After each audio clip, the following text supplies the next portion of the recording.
ఉన్నట్టుండి నన్ను హైదరాబాద్ కింద రప్పించారు. నీకు బాగా వైరల్ ఫీవర్ వచ్చిందని చెప్పి తెలిసింది. అందుకే అమ్మతో ఫోన్ చేపించాను, నేను హైదరాబాద్ కు రప్పించాను. ఇప్పుడు ఆరోగ్యం కొంచెం నిలకడపడింది. చాలా సంతోషం కళ్యాణ్ బాబు. నీకు జ్వరం తగ్గిందని ఆనందపడాలో, అసెంబ్లీలో బాలయ్య బాబు అన్న మాటలకు నువ్వు కౌంటర్ ఇవ్వలేదని బాధపడాలో నాకు అర్థం కావట్లేదు. అదంటున్నా ఎలా ఉంటావు? నువ్వు అన్నయ్యవు, నువ్వు నాకు దేవుడిచ్చిన అన్నయ్య ఉన్నాయా, దేవుడిచ్చిన అన్నయ్యవు. కాకపోతే ఈ అన్నయ్యను ఆ బాలయ్య అన్నని మాట్లాడినందుకు ఒక్క ట్వీట్ పెట్టుంటే నీ మీద ప్రేమ ఇంకా 10 పెరిగేది. పెడదామని అనుకున్నాను అన్నయ్య. చూడు కళ్యాణ్ బాబు, బాలయ్య అన్న మాటల కంటే నువ్వు నా కోసం ఒక్క ట్వీట్ కూడా పెట్టలేదు చూడు. అందుకు ఈ అన్నయ్య చాలా బాధపడుతున్నాడు. నిన్ను జగన్ అవమానించాడో లేదో, నువ్వు అవమానించలేదని ట్వీట్ పెట్టావో లేదో అది చెప్పు అన్నయ్య, చాలు అది చెప్పు. అన్నాను నాకు అవమానం జరగలేదని, జగన్ నన్ను అవమానించలేదని మర్యాద కొద్ది అన్నాను. తప్ప చెప్పు.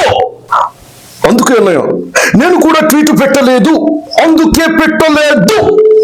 చూడు కళ్యాణ్ బాబు, నేను ట్వీట్ పెట్టిన దానికి నువ్వు ట్వీట్ పెట్టకపోవటానికి గల సంబంధం ఏంటో నాకు అర్థం కావట్లేదు.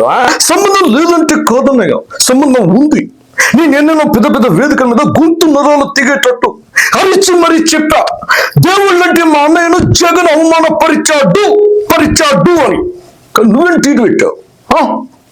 నువ్వేం ట్వీట్ పెట్టావు అన్నయ్య?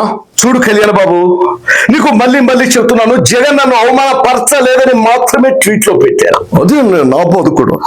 ఈ ట్వీట్ ఏదో నువ్వు ఆ రోజే పెట్టుంటే, జగన్ నిన్ను అవమానం చేశాడని అన్న రోజే పెట్టుంటే, నేను ఈరోజు 10 మందిలో తల దించుకునే స్థితి వచ్చేది కాదు. అలా నువ్వు బాధపడకు తమ్ముడు. కళ్యాణ్, నువ్వు చాలా చిన్నవాడివి, ఇప్పుడిప్పుడే రాజకీయంగా ఎదుగుతున్న వాడివి. ఎంతైనా రాజకీయంలో నీకంటే సీనియర్ని, నీకంటే వయసులో పెద్దవాడిని, ఇంటికి పెద్ద దిక్కును. కాబట్టి నా ముందు నువ్వు అలా నన్ను తప్పుగా అర్థం చేసుకోకుండా, నా ఉద్దేశం ఏంటనేది మాత్రమే మీకు చెప్పాలని చెప్తున్నాను. వార్తలు చూసే సమయం లేకపోయినా, షూటింగ్ లో నేను బిజీగా ఉన్నా, రామ్ చరణ్ తోటి వీకెండ్ లో ఎంజాయ్ చేస్తున్నా, ఎక్కడికో వెళ్ళినా కూడా, నేను చూడను అనుకున్నా కూడా నీ స్పీచ్లు నన్ను పదే సోషల్ మీడియాలో సజెషన్ రూపంలో వచ్చి చూపిస్తూనే ఉన్నాయి.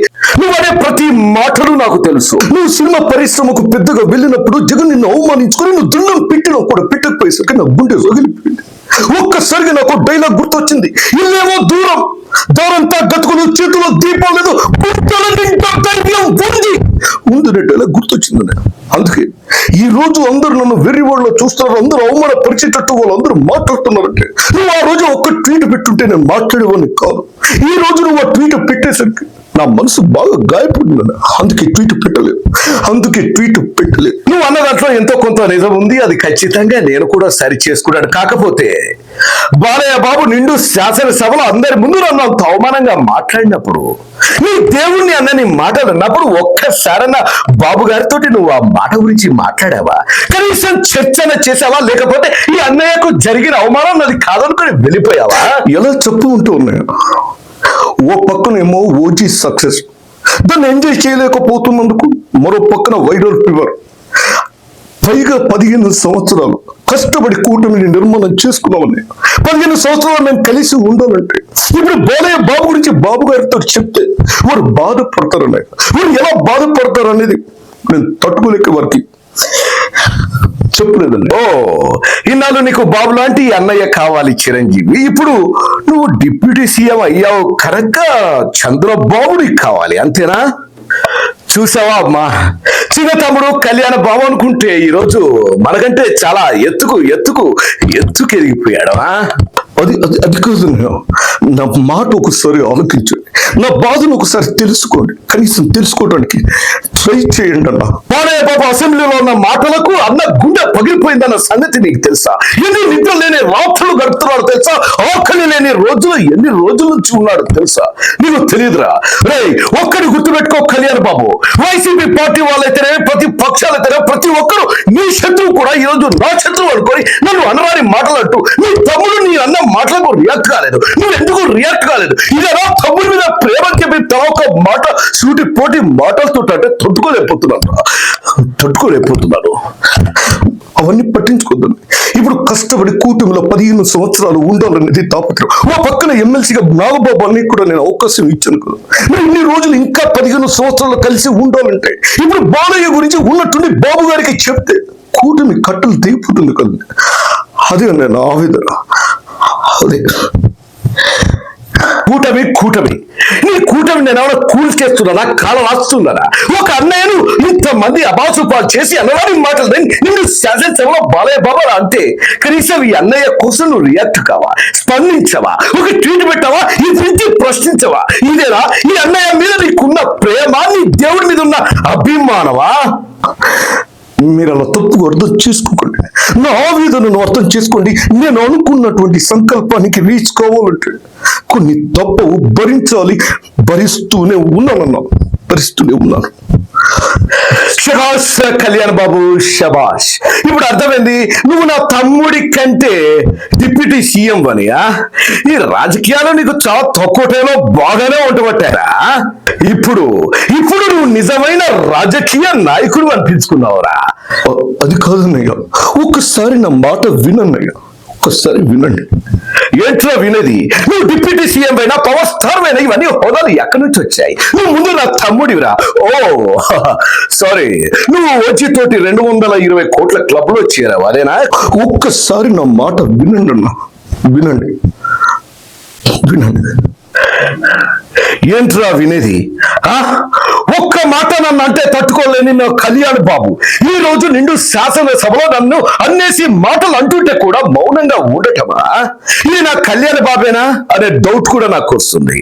ఇంతలా నన్ను అవమానిస్తున్న కూటమి కోసం కాంప్రమైజా? బాబు గారితో ఒక్క మాట కూడా నువ్వు చెప్పలేవా అన్న కోసమా?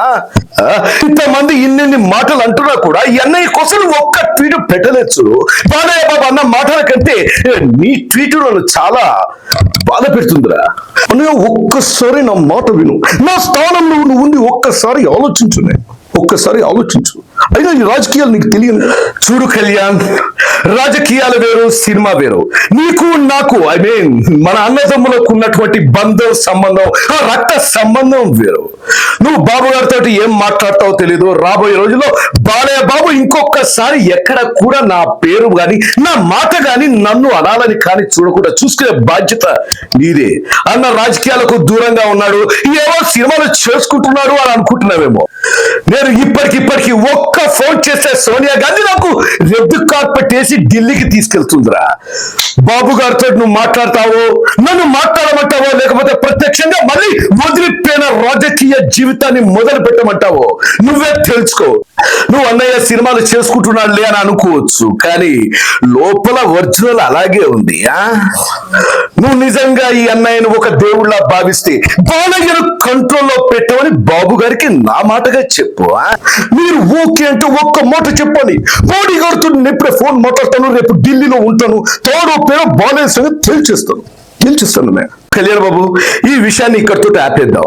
మోడీ దాకా తీసుకెళ్ళొద్దు దయచేసి. ఎందుకంటే ఆ పెద్ద ఆయన మన మీద ఎంత ప్రేమను చూపించాడురా.